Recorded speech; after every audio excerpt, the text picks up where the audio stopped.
4. It's divided into these sections called epochs, and we're at epoch 4. It's only taken us a year and 3/4 to get to epoch 4. We are going to end Judges today, and then we will move to Ruth. So we are on page 289, which is 1200 to 930 BC before Christ. And we've talked about Samson, and Samson has now died. And so now we talk about Micah. And Micah, it says in chapter 17 at the bottom of the left-hand side of the page, a man named Micah from the hill country of Ephraim said to his mother, "The 1,100 shekels of silver that were taken from you, and about which I heard you utter a curse, I have that silver with me. I took it." And his mother said, "The Lord bless you, my son." When he returned the 1,100 shekels of silver to his mother, she said, "I solemnly consecrate my silver to the Lord for my son, to make an image overlaid with silver. I will give it back to you." So after he returned the silver to his mother, she took 200 shekels of silver, gave them to a silversmith, who used them to make the idol that was put in Micah's house. Now this man Micah had a shrine. He made an ephod and some household gods, and installed one of his sons as a priest. In those days, Israel had no king. Everyone did as they saw fit. And you're going to see that in several ways as we go forward to get to the end of this book. Israel had no king. Everyone did as they saw fit. It's a thing that is brought to emphasis in this last group of chapters. Said a young Levite from Bethlehem in Judah, who had been living within the clan of Judah, and left that town in search of some other place to stay on his way, and came to Micah's house in the hill country of Ephraim. Now he was a Levite. Levites were who? Priests. Micah asked him, "Where are you from?" "I'm a Levite from Bethlehem in Judah, looking for a place to stay." "Live with me," Micah said, "be my father and priest, and I'll give you 10 shekels of silver a year, your clothes and your food." So the Levite agreed to live with him, and the young man became like one of his sons. And Micah installed a Levite, and the young man became his priest and lived in his house. And Micah said, "Now I know that the Lord will be good to me, since this Levite has become my priest." So he got a priest to come live with him and installed him there at his house to be his personal priest. And in doing so, he felt like the Lord would be good to him because he had his own priest. It didn't really turn out that way, as we'll find out. And then the Danites in chapter 18. In those days, Israel had no king, it starts out. In those days, Israel had no king. In those days, the tribe of Danites was seeking a place of their own where they might settle, because they had not yet come into an inheritance among the tribes of Israel. So the Danites sent 5 of their leading men from Zorah and Eshtaol to spy out the land and explore it. These men represented all the Danites. They told them, "Go explore the land." So they entered the hill country of Ephraim and came to the house of Micah, where they spent the night. When they were near Micah's house, they recognized the voice of the young Levite. So they turned in there and asked him, "Who brought you here? What are you doing in this place? Why are you here?" He told them what Micah had done for him. He's hired me and I'm his priest. It's the part of God to learn whether our journey will be successful. The priest answered him, "Go in peace. Your journey has the Lord's approval." So this starts this whole back and forth of Danites coming, and then they had to have battle, and they had 600 men, and then they had all of these people, and the 5 men went into Micah's house, and they took the idol and the household gods. The priest said to them, "What are you doing?" They answered, "Be quiet, don't say a word, come with us and be our father and priest. Isn't it better that you serve a tribe and clan in Israel as a priest, rather than just one man's household?" The priest was very pleased. He took the ephod. What is ephod? You all know? It's a statue. Statue. That's right. So back in those days, all the way up to even in the later days when I heard about this when I lived in Santa Fe. These statues that people built were the symbol of who ruled. So in Santa Fe, when the people from Spain came up through South America and encountered all the Indians that lived around Santa Fe, and they made a statue of Mary, and it was their proud possession that they walked around the square there with. It wasn't a square at the time, but they walked around the downtown area with, and they would have just hold this statue up. That statue is still there to this day. It's in a vault. I've seen it. There is a false one that is put out for the tourists to see in a small chapel in the Basilica of Santa Fe. And what happened was, for many years, the Indians and the Spaniards would have an argument, would have war, and they had it in the plaza, what is now the Plaza of Santa Fe. And they would kill one another, and if they were good, would capture the statue. And that was the sign of who ruled. And then a few years later, the other group would get their people back up, and they'd go find them and battle them to get it back. And this went on for many, many years, 100 years, back and forth, until the Spaniards finally won. And that statue is there now in the Basilica in Santa Fe. But the reason I'm telling you that is this is the same thing. It's who. Do you remember a game when you were a kid called Capture the Flag? This is Capture the Flag, only it's Capture the ephod or the statue. And that's what this is about. So they go back and forth. They go back and forth, and they have all these wars.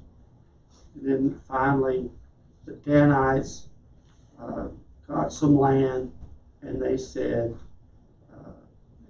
that they rebuilt the city and settled there. They named it after Dan, after their ancestor Dan, who was born to Israel, though the city used to be called Laish. There the Danites set up for themselves the idol, and Jonathan, son of Gershom, the son of Moses, and his sons were priests for the tribe of Dan until the time of the captivity of the land. They continued to use the idol Micah had made all the time the house of God was in Shiloh. So they thought they were living in the house of God, but they were not. God was really living in the area of Shiloh. But because they had this statue, they thought that gave them preeminence. And so that was the problem. So you move to chapter 19, a Levite and his concubine.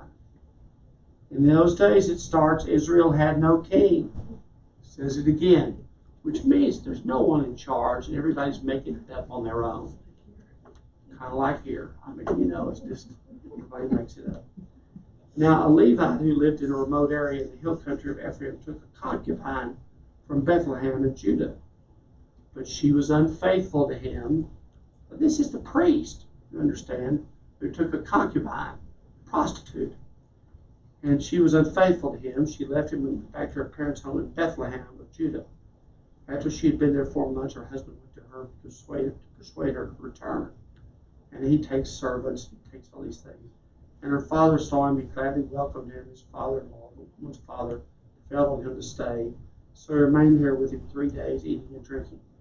And it tells all these stories about how every day he's ready to go, but the father-in-law says, no, stay and be part of us, stay and have another meal, stay and do this and the other. And this goes on and on and on and on. And so finally, it goes on to the next page. And it just goes, it tells the story of him and his concubine. But what's important here is that he finally leaves.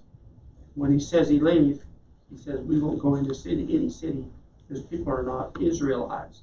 We will go to Gibeah, and let's try to reach Gibeah or Ramah and spend the night in one of those places.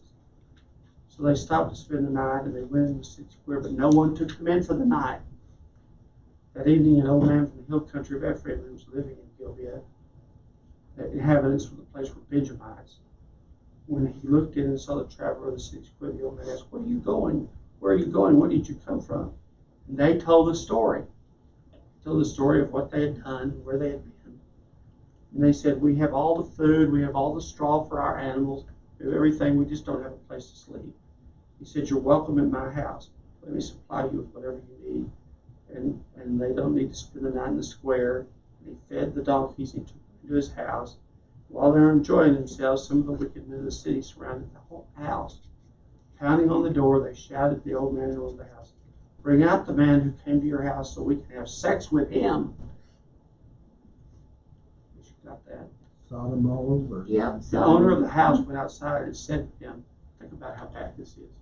The owner of the house went out and said, "No, my friends, don't be so vile. Since this man is my guest, don't do anything outrageous. Look, here is my virgin daughter and his concubine. I will bring them out to you now, and you can use them and do to them whatever you wish. But as for this man, don't do such an outrageous thing."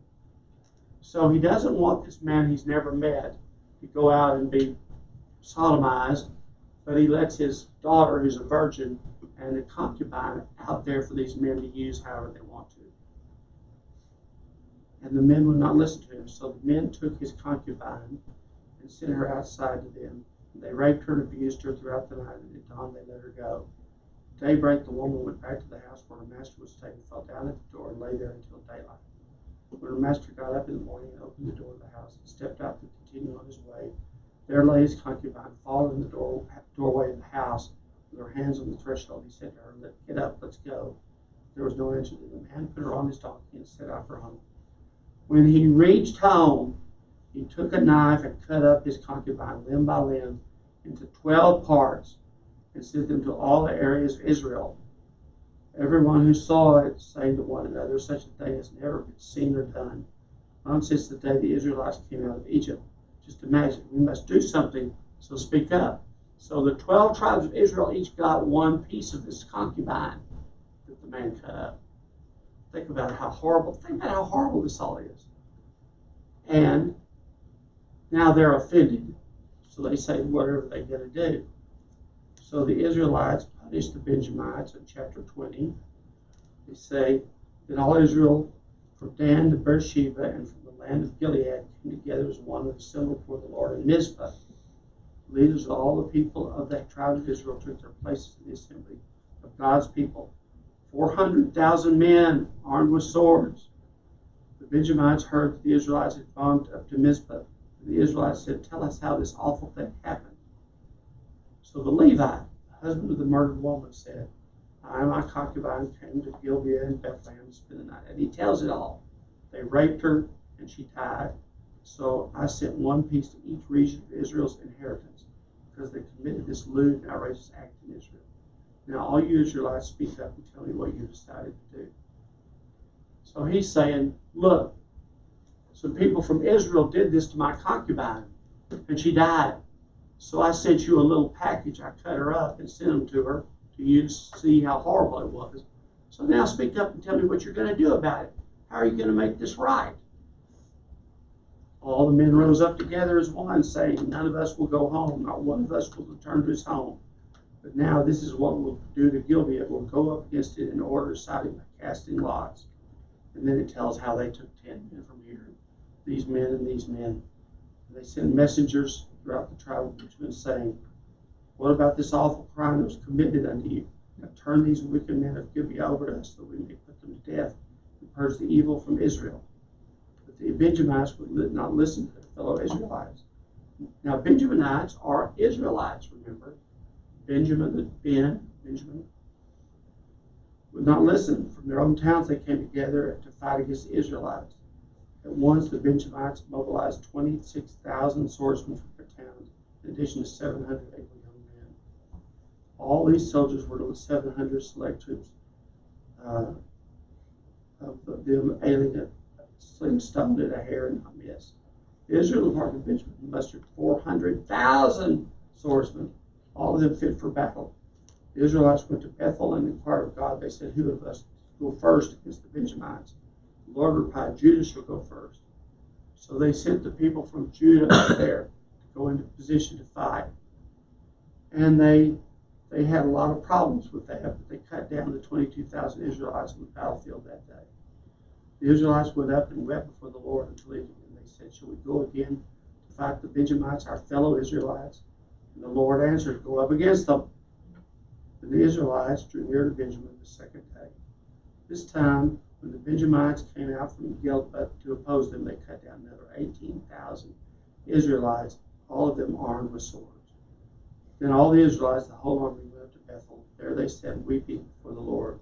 They fasted that day until evening, presenting burnt offerings and fellowship offerings from the Lord. And the Israelites inquired of the Lord, shall we go up against them and fight the Benjamins, our fellow Israelites, or not? Go, for tomorrow I will give them into your hands. So they set up an ambush, picked their positions up. Benjaminites went to meet them and draw away from the city. They began to inflict casualties on the Israelites as before, so about 30 men fell in the open field and on the roads. While the Benjamites were saying, we are defeated them as before, the Israelites saying, let's retreat and draw them away from the city to the roads. All of the men of Israel moved from their places and took up positions in all Tamar. The Israelites ambushed charge out of this place on the west of Gilead. Then 10,000 of Israel's able young men made a frontal attack on Gilead. The fighting was so heavy that the Benjamites did not realize how near disaster was. The Lord defeated Benjamin before Israel, and on that day the Israelites struck down 25,100 Benjamites, all armed with swords, and then the Benjamites saw they were beaten. So it goes on to tell that. And the war is done. It says at the bottom, on that day, 25,000 Benjamite swordsmen fell, all of them valiant fighters, but 600 of them turned and fled into the wilderness to the rock of Ammon, where they stayed 4 months. The men of Israel went back to Benjamin and put all the towns to the sword, including the animals and everything they found, and all the towns they came across, they set on fire. So they've had this war. It's Israel against Israel, Israelites against Israelites, tribes against one tribe, because these men raped and pillaged these women and killed one of them, the Levi's concubine. So that's really the story here. And God lets them defeat the Benjaminites and take over. And I've read this several times, and really there is no more story to it than that I can find, unless somebody else has found a more important story. George, have you found more to it than that? Well, no, but some of this passage we've already seen happen before. Yes. Saul cut up a donkey and sent 12 parts to the 12 tribes. Yes. And then before that, there was another part that was very familiar, but yes, old timers has gotten in. I can't remember. Yes. Sodom and Lot. Yes. This is not a new way that they've done this. But think about this now, 400,000 troops. The 12 tribes of Israel came together and had over 400,000 troops that went into battle. And then they asked God who goes first. And he said the tribe of Judah goes first. And then this group goes, and this group goes. And then he says, do it one more time and I'll turn them over into your hands. And that's what happened. So I think that's really good. That's not good. I mean, the fact is, the Lord, remember, so why did this happen? That's what really is the matter here. What? Did you say? Made a joke. Oh, that's all right. The reason this happened, remember what happened. The concubine. concubine, but more importantly than that, yes, but more importantly that they had a false idol.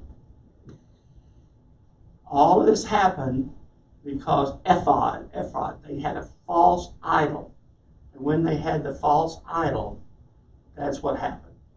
And they said they had their own priest and their own false idol, and they didn't need anybody else. And so they abandoned the rest of the Israelite tribes and took their own priest and their own idol. And that's what caused this to all happen in the first place. So, thou shalt not have any other gods before me. No graven images. All of those things we're told every the first Sunday of the month, and here it is again. And remember that they were told this by Moses and people over and over and over. All these things that they can't do, and they did it anyway. And why? Because every chapter starts with what? They had no king. That's right. So does it sort of come together now? They had no king. Now remember all the times that we've studied remember when Moses went up into the mountain and the cloud came over the mountain and he was gone 40 days and 40 nights. Remember that story? And while he was gone, even his main person who was there, they did a golden calf, and they made a golden calf. And when Moses came back, well, God told him, when you come back, you're going to find this idol. He was gone 40 days and 40 nights, and they got what I call happy feet, and they did this. And that's what happens. The Israelites were very short on patience to wait on the Lord, as we say. Wait on the Lord. Now, it wasn't the Lord they were waiting on. They were waiting on the Lord God. But they didn't have any patience. The trouble is we don't have much patience either. We don't have the same kind of false gods because they didn't have the options we have. So what are our false gods? We've talked about this before. What are our false gods? Phone. Yep. Material things. Things. Yeah, money. Boats and travel trailers and Big and- houses. Big houses. big houses. Yeah. Clothes. I mean, all these things, these material things. They didn't have those options back in those days. We have those options, and that's what's happened for us. We sometimes let our material, secular things take over from the things of God, and that they become our false idols. And then we move away from God because we're more interested in Him. So this happens when people. Now, I'll ask you what you think about this because this is sort of a way out of this. I used to, you remember when the first Saturday night services came, especially in the Catholic Church, they had the first Saturday night services. And then before that, they had an early service on Sunday. Even the Methodist church that I started out in my life had put in an early Sunday morning church. And they said it was to give people an option so they could come. But the truth was, they wanted to go home and watch the Dallas Cowboys, where I lived, or they wanted to watch the Green Bay Packers, or they wanted to, whoever it is, Minnesota Vikings, or the Chicago Bears. There you go. But they wanted to go to the lake, or they wanted to go do this, and then the schools came out with T-ball on Sundays, and all of these things. And so the Sunday, the Lord's Day, has been abused. And my opinion on it was they should have never had another service unless the first service was full. The only good reason to have another service is if your first service is full of people. Then you have another service. And then they had Saturday night services to make it even more convenient, so you could go somewhere all day Sunday. Sleep in. Yeah, Or go to the sure. lake. The Catholic Church really started that a lot, was the Saturday night service. You think that's a good thing? You think we've let it be a good thing?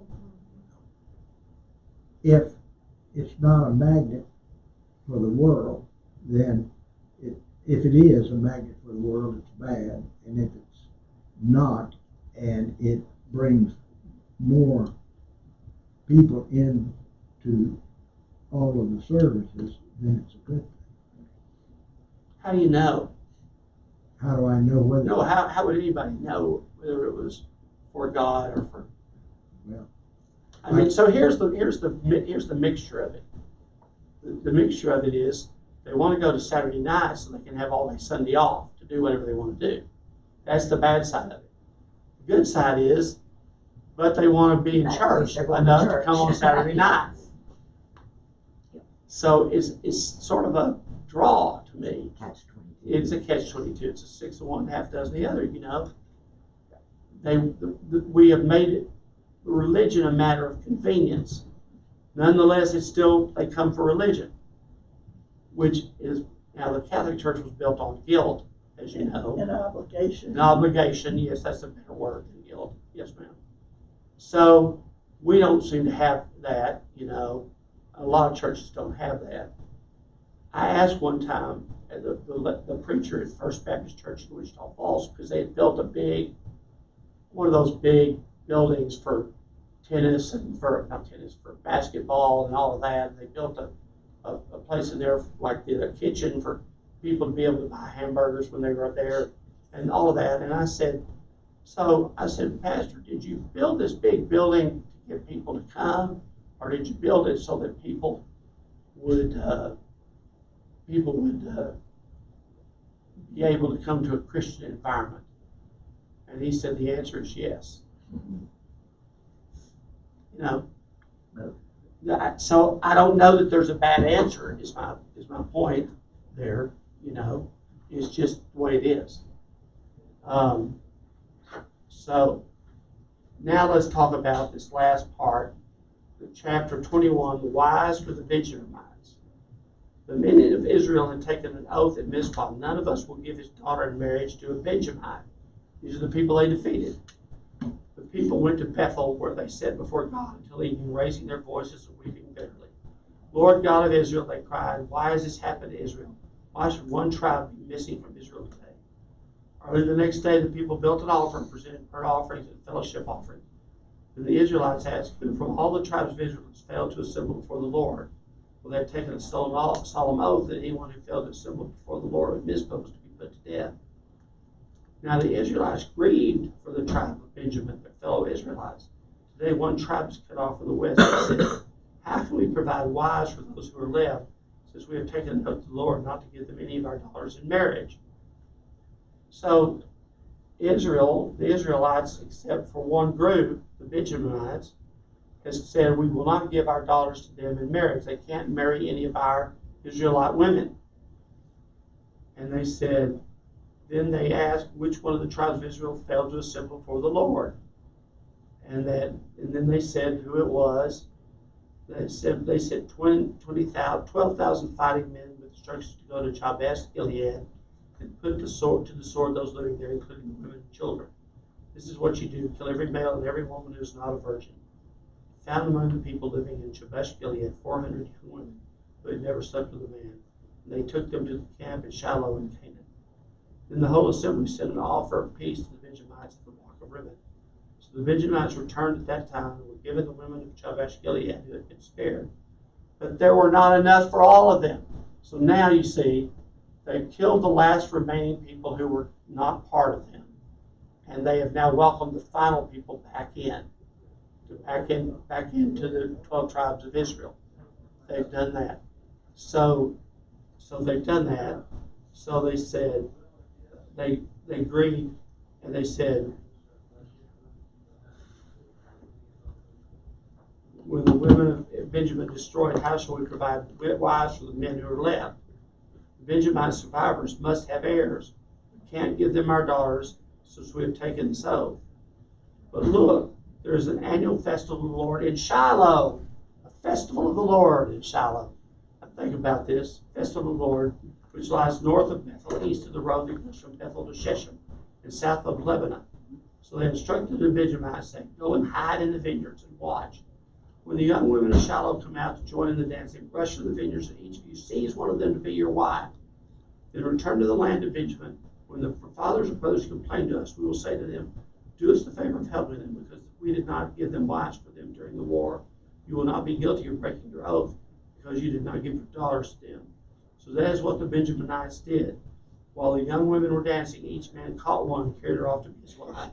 Then they returned to the inheritance and rebuilt the towns and settled in them.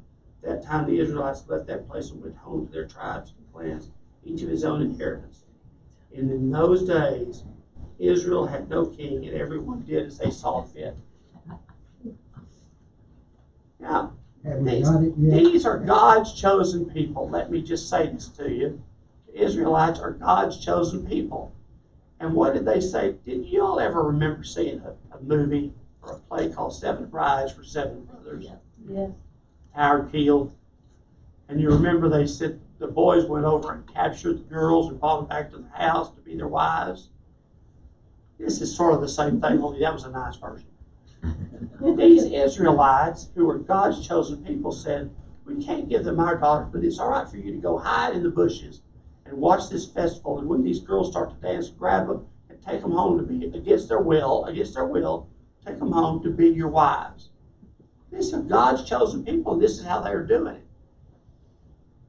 So they did it. And then when the people came to complain to them, their fathers, they said, look, do us a favor.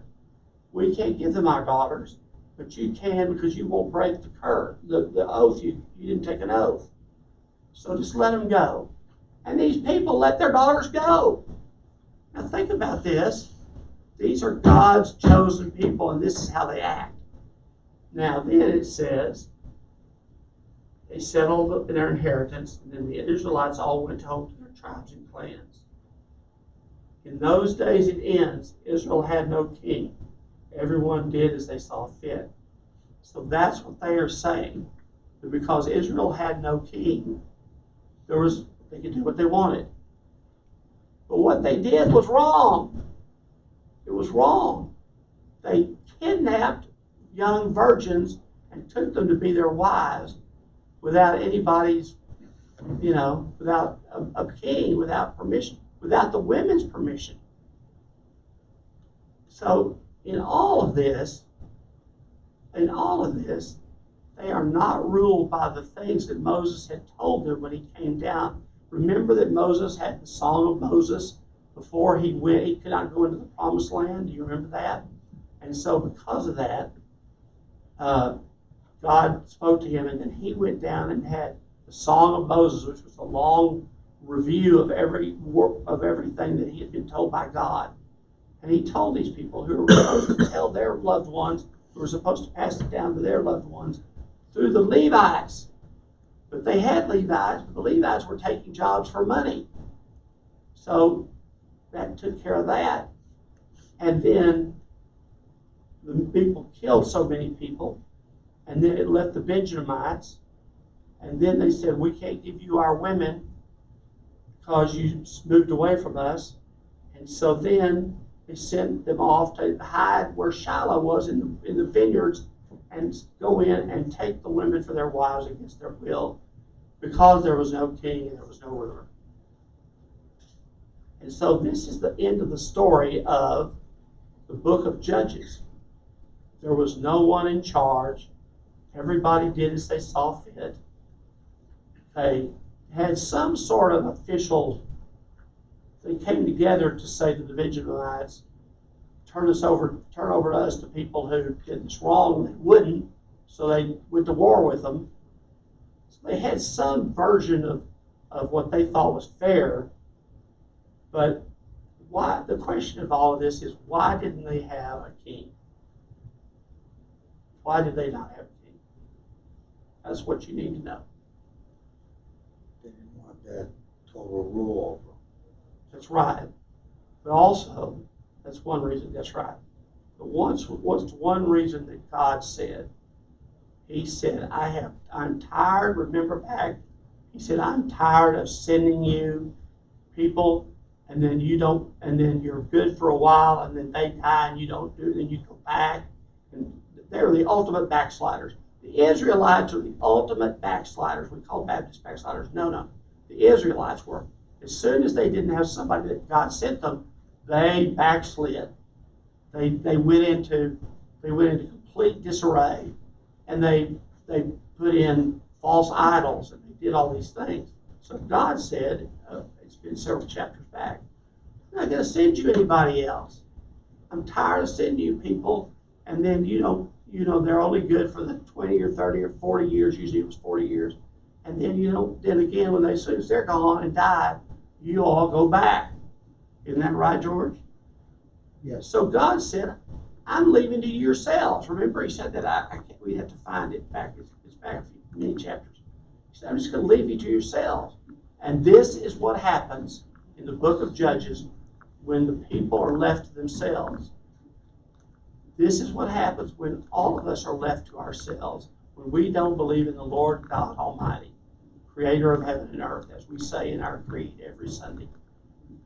Because we do that, and because we show loyalty to our God and to our King and to Jesus Christ, because we do that, he has provided who for us?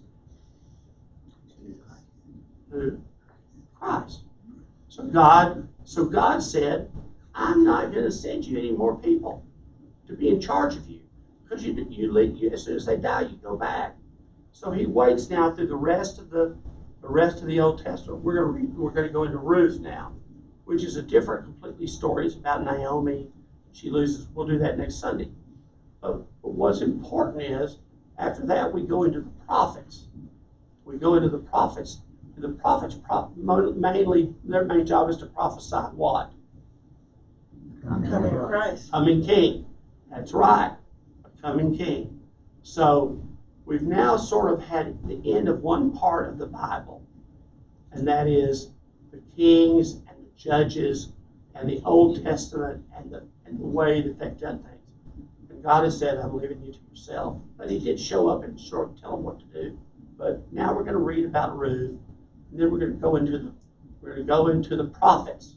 And there are, you'll learn, what they call in theology and seminary, major and minor prophets. Who is a major prophet? Isaiah. Yes. Who's a minor prophet? There's names. Nahum, Micah, Nahum. Micah. There's 7 of them. 7. You'll hear me in my sermon today talk about that a little bit. You'll hear there's 7 minor prophets, and the rest are major prophets. But the point is that they are preparing us from then on for the coming of Christ. That they tell other things certainly, but their main goal is to prepare us that there is coming there's going to be a Savior of the world. So let's talk next Sunday about Ruth and how she, her children are not in good shape and there's a mess, but then and she throws the seed out, remembers she does out the wheat, and then she meets the owner and becomes wealthy, and the whole thing is great, Naomi and the whole deal. It's really sort of a good story. We'll do that, and it's not too long. Although I will tell you this, more modern day books have been written about Ruth than any other book of the Bible. More Bible studies, more things have been written about the book about Ruth, the story of Ruth, than any other book in the Bible. Isn't that interesting? More than Noah? The book, the whole book. Oh. The book of Ruth is grandmother of King David. Yeah. It's been, so it'll be interesting to knowing that, to read this and talk about how important she is in this story. And as she says, she's the grandmother of King David. So we're starting now to move into the lineage of Christ. They call it the root of Jesse. So we're coming into that now. So even though it's very slow, we're coming into that now. Here's another question. There's not many of you here, but if you don't come, you don't get to vote. So after we do Ruth, I'll have, we'll do Ruth, and then we'll have August, and we'll have September and November, and then after after Thanksgiving, the next Sunday is the start of Advent. And when we do that, I thought we would skip over, like we did this last year, to the Gospels of the birth of Christ. In the meantime, because it's long and because there's a lot to it, what would you think about taking a little detour here after Ruth, and for now until Advent, or until we finish it, doing Isaiah? Yes. Yes. Because it's important Yes. and it's interesting and it tells us a lot, and it could take us a while because there's a lot of chapters in Isaiah. And if okay, It's my favorite. okay, so it'll be my last thing to do besides add the Gospels at Advent. So that's okay with you. Let's do Ruth, and then let's go into Isaiah. Let's do Isaiah, and if we run out, we'll do something else. But if we run out of time, but Isaiah is long. It has a lot of in it. It has a lot we know, which is good.